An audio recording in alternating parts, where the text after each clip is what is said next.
Hi, my dear teachers and dear students and honorable viewers. In this video, let us talk about what goes on between Brutus and the other conspirators. And in the previous video, towards the end of the video, we have come to know that these conspirators, Cassius and others, arrive at Brutus's house, and Cassius introduces every conspirator to Brutus. And now Cassius takes Brutus away to talk about something. And now we have a conversation among Casca, Cinna and Decius Brutus about where the sun would rise. And when they are talking about the sun, S-U-N, they indirectly mean Brutus. Because Brutus is the center of their plan of assassinating Caesar.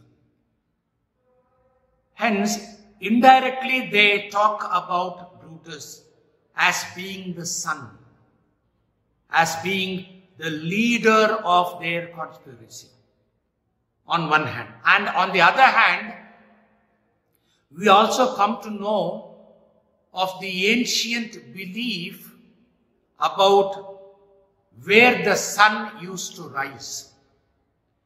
Today we all know that the sun always rises in the east.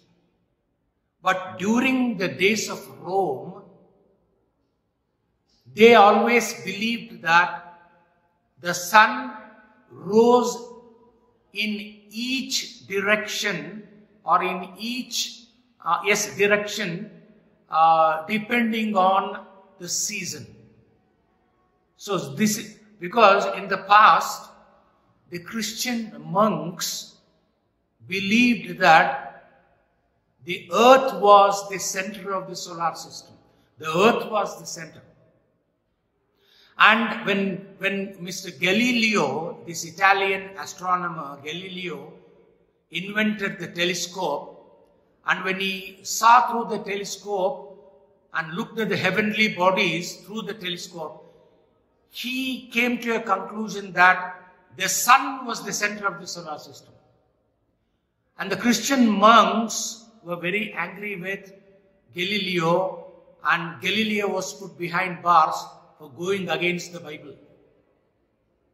And today we all believe that because of this advent of science and technology, we all do believe that sun is the center of the solar system, and sun always rises in the east, never in the west, never in the south, never in the north. But these people discuss the sun rising sometimes in the north, sometimes in the south, and sometimes in the east. Because these things talk about the ancient belief the ancient Romans had. Let us come to that. Cassius says, come to Act 2, Scene 1, when after Cassius, introduces all the conspirators to Brutus, Cassius wants to have a word with Brutus. And Cassius says, shall I entreat a word? And Brutus and Cassius go to some corner and they start whispering. And now we have the talk about the sun rising. Look at this. Decius, now he says, here lies the east. Doth not the day break here? Look at that. Because it is maybe 3 o'clock early in the morning. And they are interested in the sunrise because they want the day to break so that they can achieve their goal. Decius Brutus says, here lies the east. Doth not the day break here? Today it is common sense that the sun always rises in the east. But here they discuss even this. Does not the sun break here? Then Casca says, no. Look at this. Casca says, no, the sun doesn't rise in the east. Then Cinna says, oh, pardon, sir, it does. Cinna says, no, sir, Mr. Casca, you say no, but I say yes. Sun doth rise in the east. Look at this. Cinna says, oh, pardon, sir, it doth. And yon grey lines that fret the clouds are messengers of the day. You see over there, yon means over there. Over there you see the grey lines that are marking the eastern hills, the clouds in the eastern side. They are, the grey lines are the messengers of the day. Those grey lines, those golden yellow colored lines tell us that the sun is going to rise in the east. It says, oh, pardon, sir, it doth. What does he mean by it? That the sun does rise in the east, he says. And he says, do you see those grey lines that mark the clouds? They are the messengers of the day. Then Casca. Now Casca goes against what Cinna says. Casca says, you shall confess that you are both deceived. Casca says, both of you, oh my dear Cinna and my dear Decius Brutus, both of you are going to accept that you are wrong. Both of you shall confess that you are both deceived. Here the meaning of deceived is being wrong, not being cheated. You are wrong. Because here, look at this line. Here, as I point my sword, the sun rises. He says, as I point my sword. He points his sword towards the south. Casca points his sword toward the south and says, in this, the sun rises. The sun is going to rise in the south, he says. You shall confess that you are both deceived. Here, as I point my sword, the sun rises, which is a great way growing on the south. So the sun is going to rise. Grow means it is rising only in the south. Because the season, the present season is the spring season. And in the past it was believed that during the spring season, the sun used to rise only in the south, not in the east. That was their belief.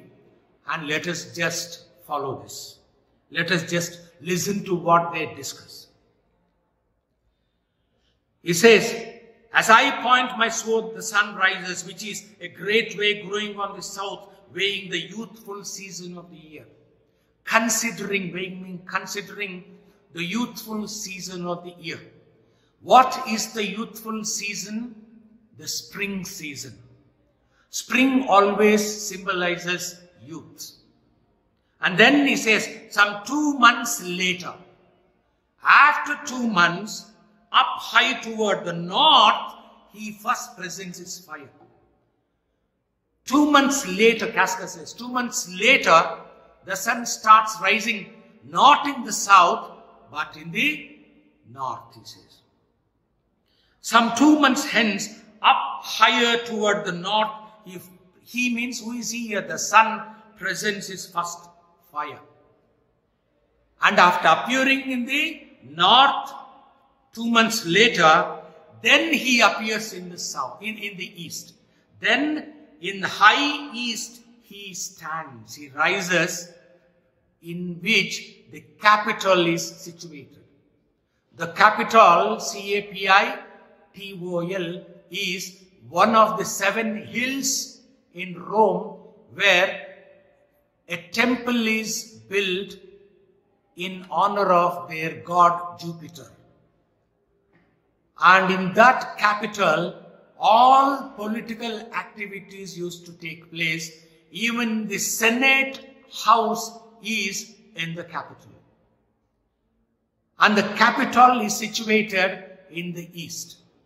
So Casca says, the sun rises in the south during the spring, and 2 months later it appears in the north, and then the sun appears in the east, he says.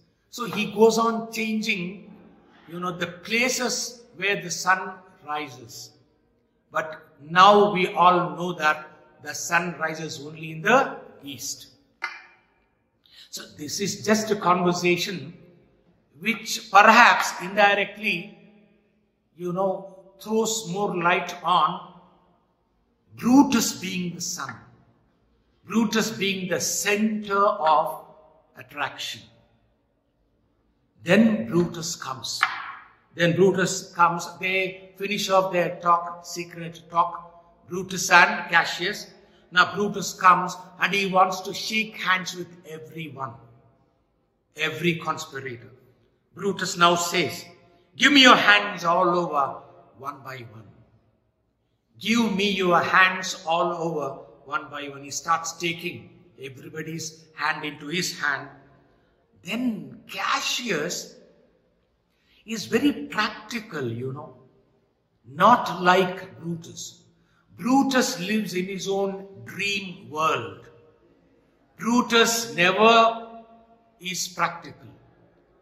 Brutus always lives in the world of his own imagination, which is very wrong, and hence he becomes a very gullible character. Gullible, easily misled. Brutus is very easily misled, misguided by Cassius. Because Brutus is egoistic. Because he is egoistic, he is foolish. And because he is foolish, he becomes a traitor. And because he becomes a traitor, he backstabs Caesar. Look at this. Give me hands all over one by one. And Brutus says, Cassius comes out with a very good practical suggestion. Cassius says, and let us swear our resolution. Let us swear our resolution. Let us promise what we have decided, we will follow it and we will not reveal it to anyone. That is the resolution. What is the resolution? What is their decision? What is their determination? To be always one and achieve their goal of assassinating Caesar. That is, so they have to be united to achieve their goal of assassinating Caesar. And Cassius wants everyone to promise, to make a promise that they would stick to what they have promised. Cassius says, let us swear our resolution. Then look at Brutus. I have told you, Brutus is highly egoistic, highly self-centered. Brutus never follows what others have started. That is the greatest weakness of Brutus. When Cassius says, let us swear our resolution, if Brutus had said, yes, let us do it, he is as good as following Cassius. He is almost following Cassius here. If he says, yes, we will swear our resolution. Brutus doesn't say that. Because Brutus is made the leader and he should have a say and others should follow him. See, leadership doesn't come with one person taking a decision. Leadership comes in a teamwork. A leader, true leader, has to listen to everyone in his team.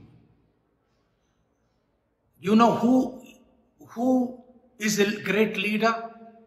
A great leader is the first among equals. A great leader is one who always thinks that he is just first among equals. He is equal to everyone, but he is the first. But Brutus doesn't think of that. Brutus doesn't think on those lines. Brutus never follows what Cassius wants them to do. Look at that. When Cassius says, let us swear our resolution, Brutus doesn't accept that. He is such an idiot. He is such a foolish fellow. Brutus. Look at this. When Cassius says, let us swear our resolution, Brutus says, no, not an oath. I'll read out the entire speech of Brutus, and here you come to know that he is such an egoistic and self-centered person who never follows what others have begun. I'm telling you this. Look at Brutus. When Cassius says, let us swear our resolution, when Cassius asks all the other conspirators to promise that they would be together to achieve their goal, Brutus says, no, not an oath. If not the face of men, if not the sufferance of our soul, if not the times abused, if these are weak motives, then let us break off times and every man hence to his idle bed. And so let high-sighted tyranny range on till each man drop by lottery. But if these I am sure they do, if these bear fire enough to kindle cowards and stools and steal with valor the melting spirits of women, then, countrymen, what need we any spur but our own cause to prick us to redress? What other born than secret Romans that have spoken the word and will not falter? And what other oath than honesty to honesty engaged, that this shall be or we will fall for it? Swear? Swear priests and cowards and men cautelous, old feeble carrions and such suffering souls that welcome wrongs. Unto bad causes swear such creatures as men doubt, but do not stain the even virtue of our enterprise, nor the insuppressive metal of our spirits, to think that or our cause, our performance did need an oath at all. When every drop of blood that every Roman bears and nobly bears is guilty of a several bastardy, if he do break the smallest particle of any promise that has passed from him.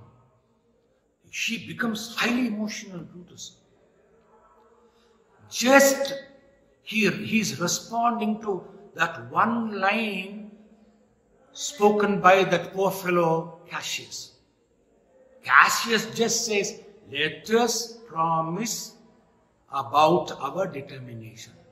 And Brutus gives a lengthy speech just to, overtake Cassius or ignore Cassius, because Brutus is such a self-centered man. Take it from him.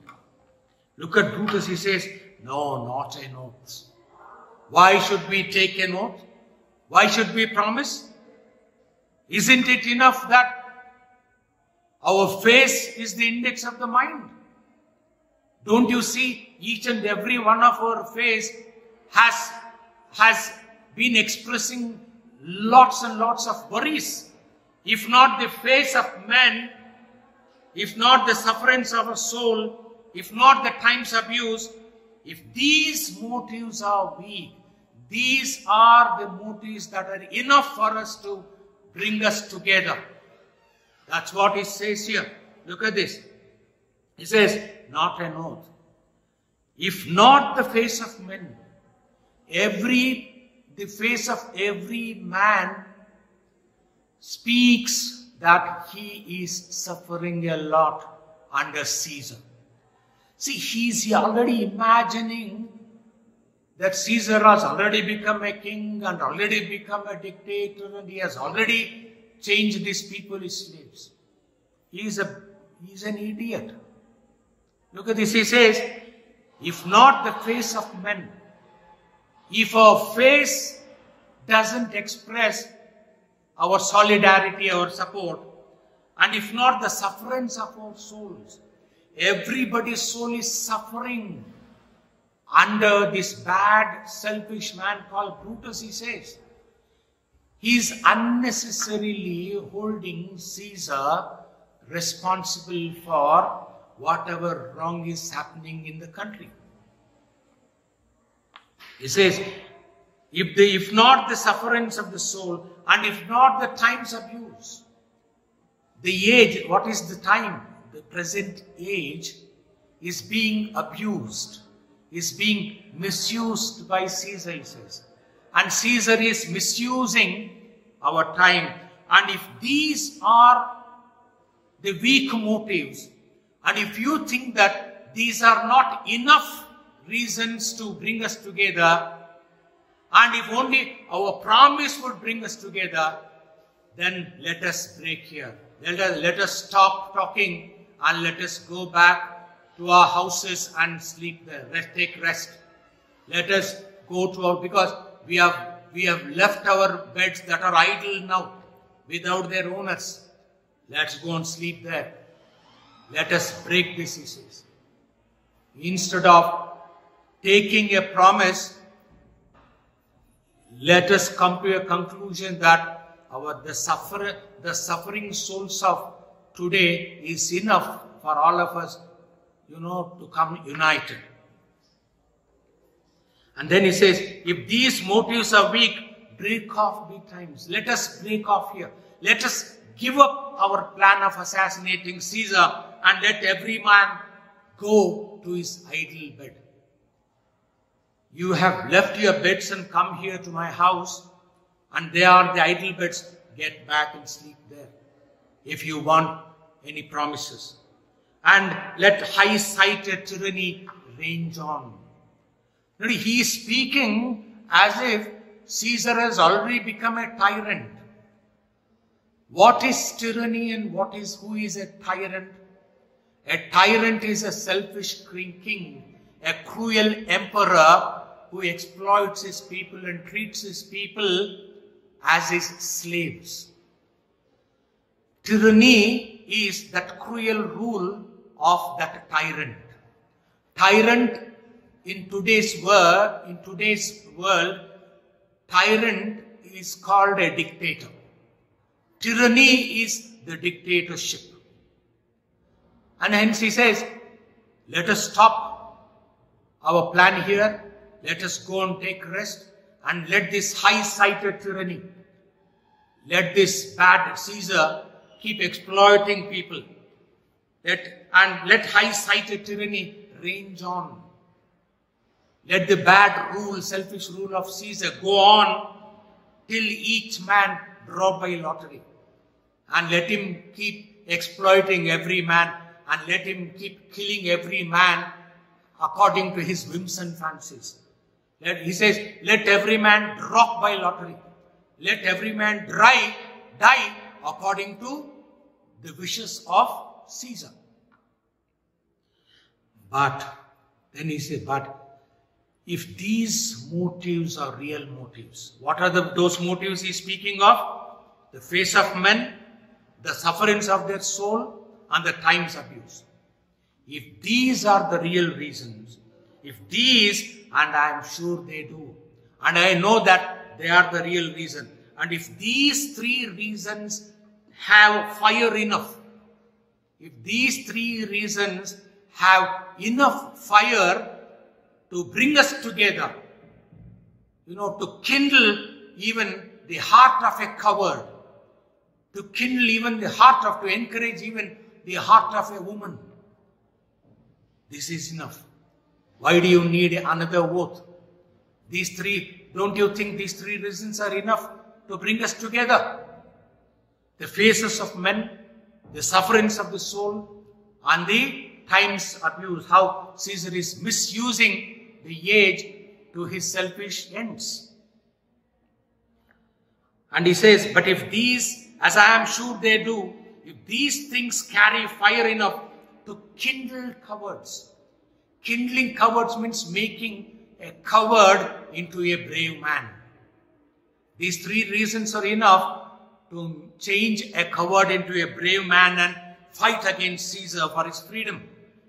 And to steal with valor the melting spirits of women. And even women can become valorous. Valorous means brave. Women's spirits are melting. And even their melting spirits would become hard and courageous, bold, and would be filled with valor and courage and boldness. These three reasons, these three motives, what are they? The faces of men, the sufferings of the soul, and the times of use. If these things can steel with valor, steel means make strong. If these things have the power to make strong and make the melting spirits of women filled with valor, valor means courage, then countrymen, what need we any spur but our own cause? What do then, if this is enough, and when this is enough, what other oath do we need other than these reasons? What need we any spur? S-P-U-R. Spur means that energy, that energy to protest, that energy to fight against Caesar. These three reasons are enough to give us that energy. The faces of men, the sufferings of our souls, and the times of use. And if these things are enough, what need we any spur? Why do you need any other inspiration like taking an oath and all these things? But this our own cause is enough. What is our cause? The sufferings of our soul is our cause. The worried face of every Roman is our cause. And how Caesar is misusing, abusing the present time is our cause. If these are our cause, then what other bond do we have? We are all secret movements. Look at this. He says, what need we any spur but our own cause to prick us to redress? That spur should prick us to fight for our freedom, to redress. What is the meaning of redress? I've told you already. Setting wrong things right. So let us set wrong things right by assassinating Caesar by these motives. And we don't need any other oath. Look at this. He gives a huge speech because he doesn't want the conspirators to follow what Cassius says. He wants others to follow what he says. Don't you think Brutus is such an egoistic man, self-centered man? Always, he's an attention seeker. There are people even here in our midst who are attention seekers, who are hypocrites. Then he says, what other bond?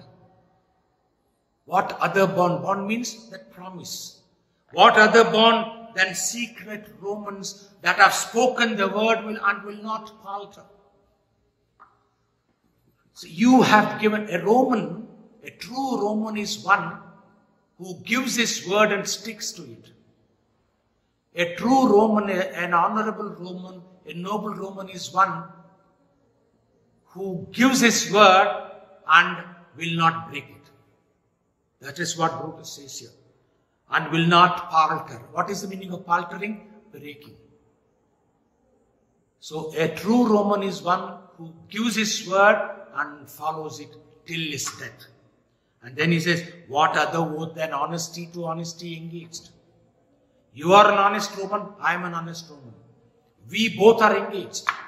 We both have come together. All of us are honest people, honest Romans. We have all come together. What other bond do we require? What other promise do we require, he says? That this shall be or we shall fall for it. Because we are all honest Romans, we should come to a conclusion that this shall be. What is that? This freedom of Rome only by assassinating Caesar. That is this. This shall be, or if we can't assassinate him, we will fall for it. We should be ready to die for it. We should either protect our country or die for our country. How can we protect our country? Only by assassinating Caesar. If we fail in it, let us be ready to sacrifice our lives for the country. Then he talks about swearing. Then he talks about who swears, and we will talk about that in my next video. Okay. He says that honest Romans should not swear, should not take any promise. And now, next he talks about who are the persons who need these promises. Who are the persons who should be forced to swear? He talks about that, and we'll take it up in my next video. Till then, kindly watch this video, keep the textbook ready, kindly subscribe to our video and give thumbs up, likings, and share the video with as many people as possible. Thank you very much. God bless you.